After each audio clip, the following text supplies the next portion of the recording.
Tudo começou na Palestina, território dominado pelo Império Romano, onde nasceu Jesus e viviam muitos judeus. Ele se dizia o Messias, há tanto tempo esperado por esse povo, o Filho de Deus, e logo começou a pregar suas ideias e ensinamentos, conseguindo alguns seguidores, dentre eles, principalmente, pobres e judeus, que passaram a pensar e agir de modo semelhante ao seu. Porém, muitos judeus não se converteram, pois não acreditavam que ele seria o Messias. Assim, mal compreendido por alguns grupos e acusado de dizer-se o rei dos judeus, Jesus foi perseguido e posteriormente preso pelos soldados e condenado à morte na cruz por Pôncio Pilatos, governante da província romana da Palestina, acusado de blasfêmia ao se intitular Filho de Deus. Após a morte de Jesus, as pessoas que o seguiam formaram uma comunidade de gente humilde, chamados de pobres, que acreditavam na sua morte como a salvação de todos, trazendo perdão dos pecados e a esperança da felicidade eterna, de uma vida após a morte em um lugar melhor para aqueles que merecessem. O cristianismo começa a se expandir através da pregação dos apóstolos sobre a vinda de um Salvador, convertendo mais judeus, como Saulo, ou Paulo, seu nome romano, que passou a disseminar os ensinamentos de Cristo por todo o Mediterrâneo Oriental, não só para os judeus, mas para pobres, escravos e povos submetidos aos romanos, até ser preso, apresentando para esse povo a esperança de uma vida melhor e um mundo mais justo, sem a exploração que tanto sofriam. Desse modo, esse grupo formado por classes menos abastadas, em sua maioria, não cultuava o imperador romano como uma divindade, sendo considerado uma grande ameaça política à segurança do Estado. Seus cultos secretos eram confundidos com bruxaria e feitiçaria, e eram vistos também como atos de desrespeito aos deuses romanos. O Império Romano, portanto, promove uma forte opressão a essa religião, como uma forma de defesa política, dando início à perseguição aos cristãos.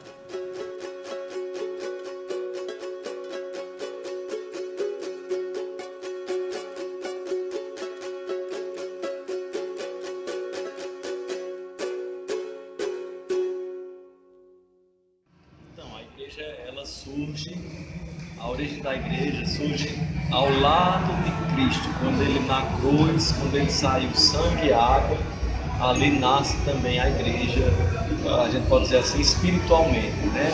O sangue simbolizando a Eucaristia e a água simbolizando o nosso batismo. Então, ali é a origem espiritual da igreja. Há até quem diga que a igreja nasce quando Cristo nasce, porque ele é a igreja, ele é o corpo, a cabeça da igreja, né? Mas historicamente falando, assim, uma data histórica do surgimento da igreja católica é em Pentecostes, quando o Espírito Santo desce sobre os apóstolos e eles começam a falar em outras línguas. Então ali é o surgimento da igreja como instituição, né? Como instituição divina, foi em Pentecostes.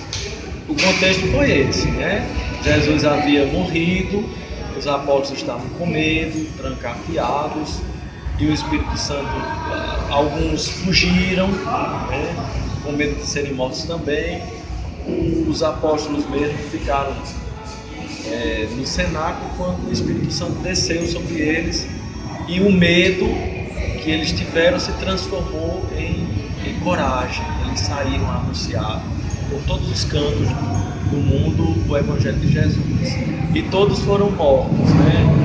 São Pedro morreu em Roma, crucificado como Jesus Cristo, né? Ele não se achou digno de morrer como Jesus, já que ele negou o seu Senhor. Ele pediu para ser crucificado de cabeça para baixo. André morreu crucificado como um X, quer dizer, exceto João evangelista, todos entenderam a mensagem de Jesus, que era dar a vida pelo irmão, e eles fizeram isso, anunciando, espalhando a mensagem do Evangelho em todos os casos, na época, né? Aí depois houve a conversão de São Paulo.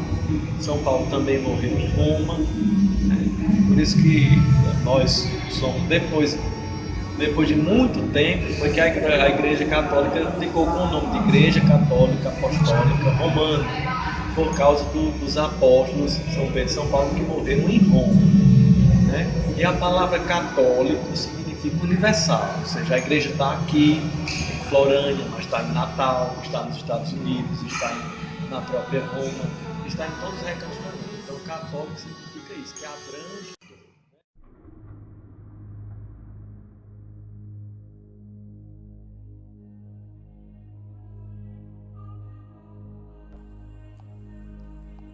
A perseguição aos cristãos tem registros desde o Império de Nero.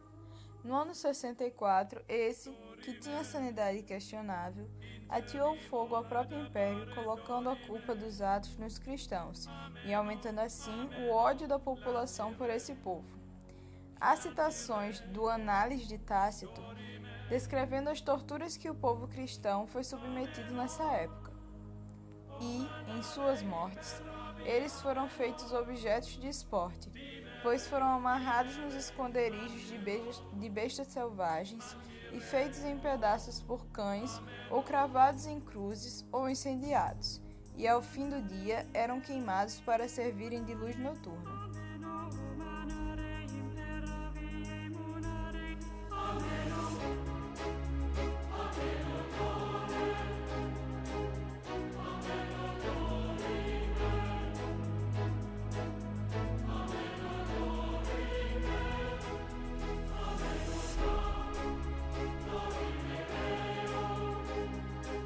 Em meados do século II, já não era incomum a presença de grupos que apedrejavam cristãos e saqueavam suas casas no governo de Maximino.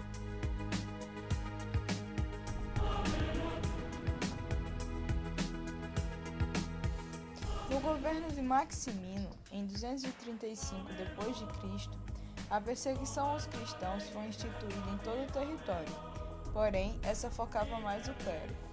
Já no governo de Décio, em 249 d.C., essa se estendeu aos leigos.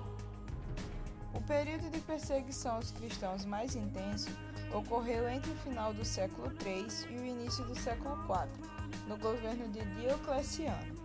Nela foi decretada a prisão de vários clérigos, e os leigos foram obrigados a fazer sacrifícios aos deuses, sob a ameaça de pena de morte se o não fizessem. Contanto, essa teve seu foco voltado para a região oriental do Império, fazendo com que a região ocidental sofresse bem menos perseguições.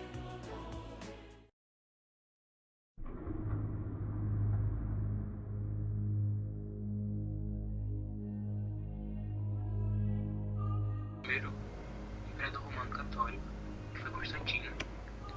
E primeiro, para a gente entender por que ele era católico, tem duas justificativas.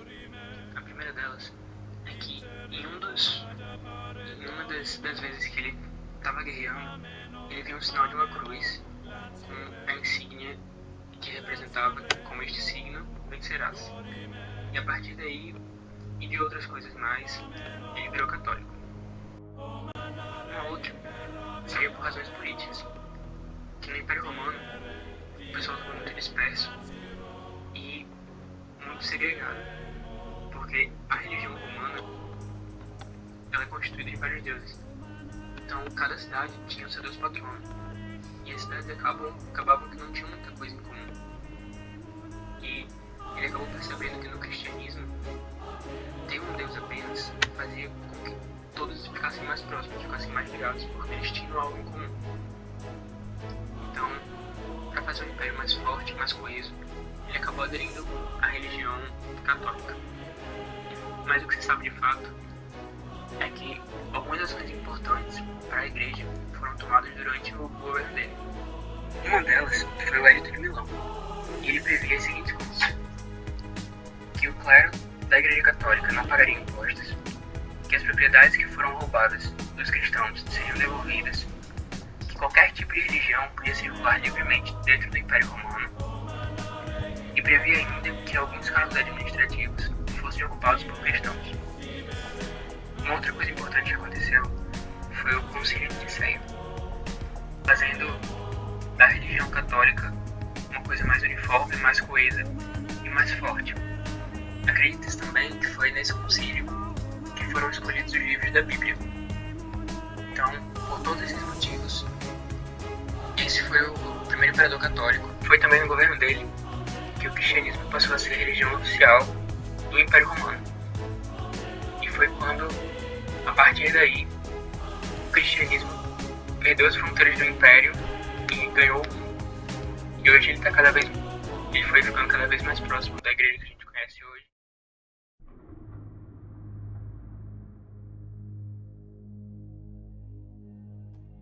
Em 392, o cristianismo se tornou a religião oficial do Império Romano e ocorreu a proibição efetiva dos cultos pagãos, que eram cultos não cristãos.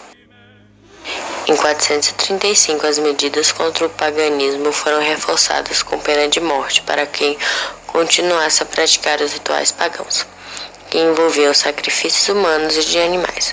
Muitos templos pagãos foram destruídos, os mesmos locais construídos templos cristãos. Porém, mesmo com essa perseguição, uma parte da população ainda era pagã. Para contornar a situação, os sacerdotes cristãos passaram a cristianizar muitas crenças pagãs. Por exemplo, a religião romana antes era politeísta, com o deus Júpiter como sendo o deus supremo acima do panteão romano dos deuses. A Igreja Católica substituiu esse panteão de deuses por santos. E como muitas cidades romanas tinham um deus específico, a Igreja providenciou santos padroeiros para as cidades. No final das contas, a Igreja não conseguiu extinguir de fato as crenças denominadas como pagãs. Elas acabaram se fundindo ao cristianismo.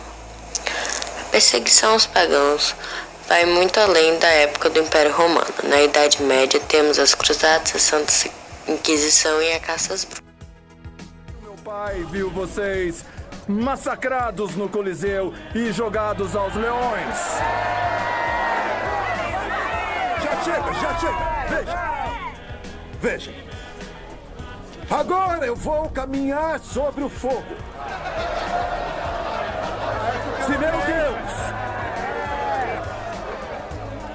Se meu Deus for o verdadeiro, eu não sofrerei ferimentos. Mas se seus deuses existem, podem me assar como porco.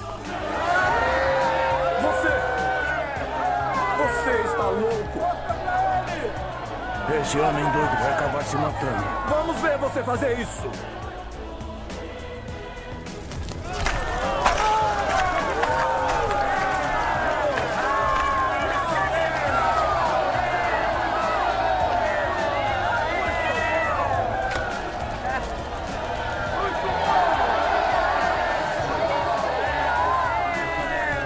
Agora vamos ver se caminha sobre o fogo. Não. O que estão fazendo? Me soltem! Não, o que estão fazendo? Parem! Não podem fazer isso! Soltem isso, seu boca, pagão! Ou jogamos você também! Não!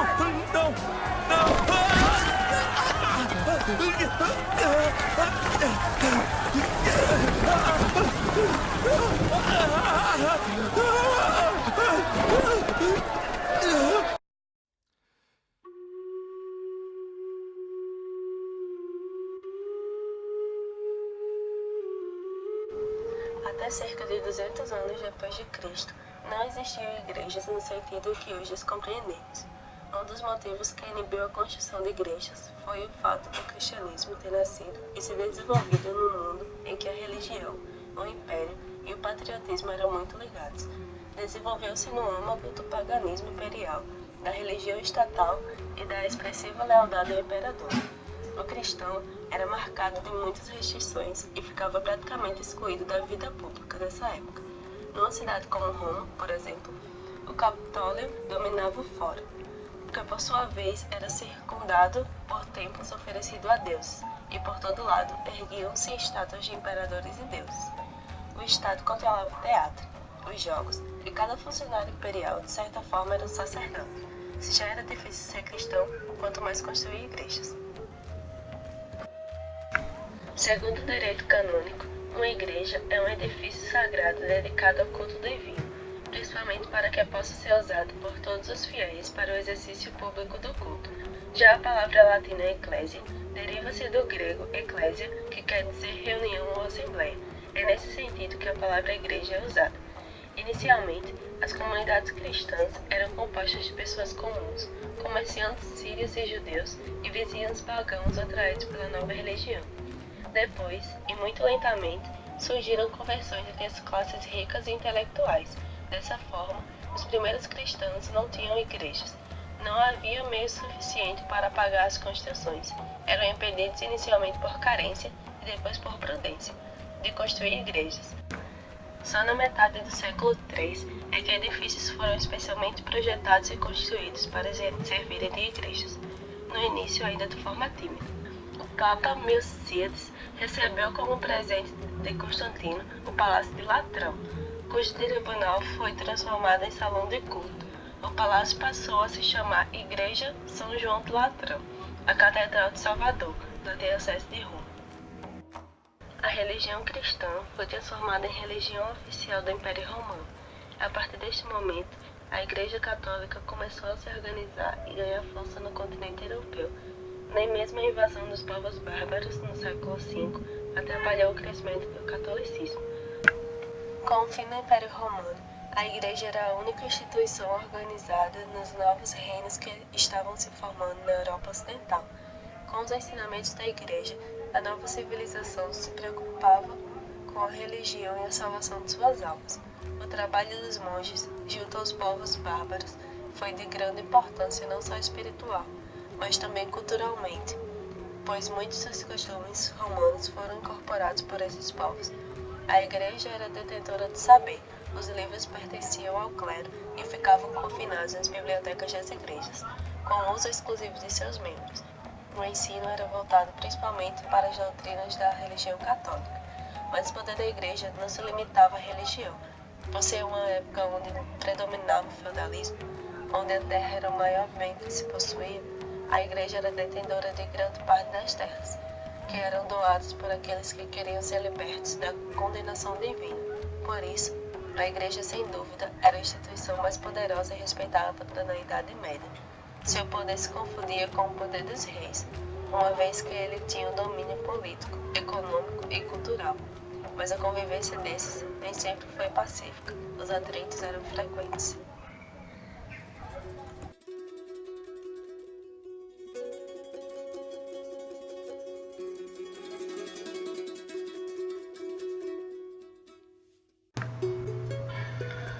Como vimos no decorrer do vídeo, o nascimento do cristianismo se confunde com a própria história do Império Romano e com a história do povo judeu. Na sua origem, foi apontado como uma seita surgida do judaísmo e terrivelmente perseguida, mas que espalhou-se pelo Mediterrâneo e chegou ao coração do Império Romano, deixando de ser vítima para ser a religião oficial de Roma em suas terras conquistadas. E aí vem um contexto histórico-político amplamente difundido pela Igreja e pelo Estado, que passaram a promover um forte poder sobre as pessoas.